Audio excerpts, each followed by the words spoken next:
দিদিকে বলতে ফোন, আবাসের নাম 15 পরিবারের। এলাকাটি আর্থসামাজিকভাবে অনগ্রসর। পুরুষেরা রাজমিস্ত্রির জোগাড়ে বা দিনমজুরের কাজ করেন, মহিলারা ফুল বিক্রি বা জরির কাজে যুক্ত। অর্থাৎ বাংলার বাড়ি গ্রামীণের মাধ্যমে পশ্চিমবঙ্গ রাজ্য সরকারের যে বাড়ি তৈরি করবার জন্য 1,20,000 টাকা অর্থ প্রদান করে থাকে, ইনারা সরাসরি কিন্তু মুখ্যমন্ত্রী হেল্পলাইন বা হেল্প ডেস্ক বা রিডেসেল সেলে ফোন করবার পর সরাসরি নাম নথিভুক্ত করে বাড়ির টাকা পেয়ে যায়। বলা হচ্ছে বাগনান 2 ব্লকের হেলান পঞ্চায়েতের মদনমোহনপুর মাঝিপাড়ার ছোট্ট একটি মহল্লায় পাশাপাশি থাকা 15টি পরিবার যুক্ত হয়েছে আবাস প্রকল্পে। প্রথম কিস্তি 60,000 করে টাকাও ঢুকেছে তাদের ব্যাংক অ্যাকাউন্টে। এলাকাটি আর্থসামাজিকভাবে অনগ্রসর। পুরুষেরা রাজমিস্ত্রির জোগাড়ে বা দিনমজুরের কাজ করেন, মহিলারা ফুল বিক্রি বা জরির কাজে যুক্ত।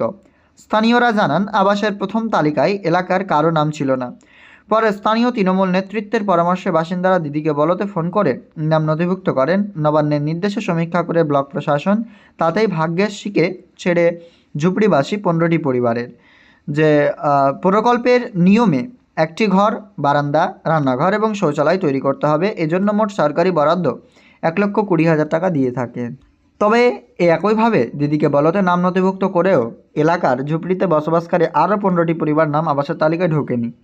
এক যাত্রায় পৃথক ফল হওয়ার তারা হতাশ।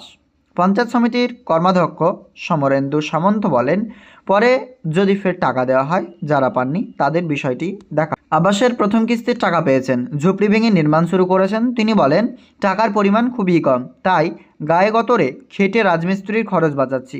কেউ আবার সরকারি বরাদ্দের সঙ্গে নিজের টাকা যোগ করে আরও একটি ঘর তৈরির সিদ্ধান্ত নিয়েছেন।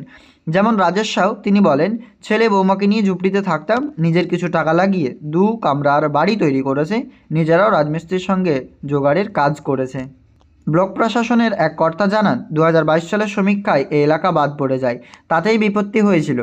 যে বাগনানের বিধায়ক অরুণাভ সেন বলেন, ঝুপড়িতে বাস করা এত মানুষ আবাস প্রকল্পের টাকা না পেলে সরকারের উদ্দেশ্য নিয়ে ভুল বার্তা যেত। তাই এলাকাবাসীকে দিদিকে বলতে ফোন করবার পরই পরামর্শ দিই এবং তেনের পরামর্শতে এই দিদিকে বলতে সরাসরি ফোন করবার পর বা সরাসরি মুখ্যমন্ত্রী রিড্রেসাল সেলে ফোন করবার পর আপনাদের ইনারের নাম উঠে গেছে এবং প্রথম কিস্তি 15 জন বাড়ির টাকা ইতিমধ্যেই কিন্তু পেয়েছে।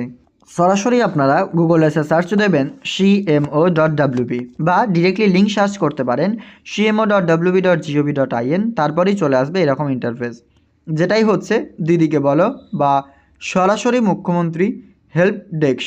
এখানে নম্বরটা স্ক্রল হতে দেখতে পাচ্ছেন 9137091370 এবং নিচের দিকে আসলেও সেম নম্বর আপনারা দেখতে পাবেন যে 9137091370। এটাই হচ্ছে সরাসরি মুখ্যমন্ত্রী রিড্রেসাল সেল বা গ্রিভেন্স সেল, যেখান থেকে আপনি এই প্রকল্পে নাম নথিভুক্ত বলে না, যে কোনো প্রকল্পের বিষয়ক আপনি তথ্য সরাসরি এই সেলের মাধ্যমে পাওয়া যাবে। তো ক্লিয়ার বুঝতে পারছেন, বর্তমানে খুবই গুরুত্বপূর্ণ আপডেট আপনাদের জন্য। এই প্রকল্পে বা এই হেল্পলাইনে টোটাল 54টা ডিপার্টমেন্ট রয়েছে। গ্রিভেন্স লজ কতজন হয়েছে দেখতে পাচ্ছেন, অফিসার্স রয়েছে 5,677 জন, এটা সরকারি নির্দেশিকা অনুযায়ী। এবং বর্তমানে যে রিড্রেস্টেড হয়ে গেছে বা কেসগুলো রিসলভ হয়ে গেছে তা কিন্তু সংখ্যাটা দেখাচ্ছে। তো এটা আপনারা যখনই স্ট্যাটাস চেক করছেন, এখন ওটিপির মাধ্যমে স্ট্যাটাস চেক হয়, ওয়েবসাইটে আসবেন, নাম লেখানোর পর নো ইয়োর গ্রিভেন্স স্ট্যাটাস, এখানে আপনি ক্লিক করবেন। নো ইয়োর গ্রিভেন্স স্ট্যাটাসে ক্লিক করলে এখানে দেখতে পাবেন যে মোবাইল নাম্বার এন্টার করতে বলছে। মোবাইল নাম্বার এন্টার করবার পর জেনারেট ওটিপি অপশানে ক্লিক করবেন, তারপরেই চলে আসবে আপনার স্ট্যাটাস। তো ক্লিয়ার বুঝতে পারছেন। আমাদের আজকের আপডেট এ পর্যন্তই, দেখা হবে নেক্সট আপডেটে। ধন্যবাদ।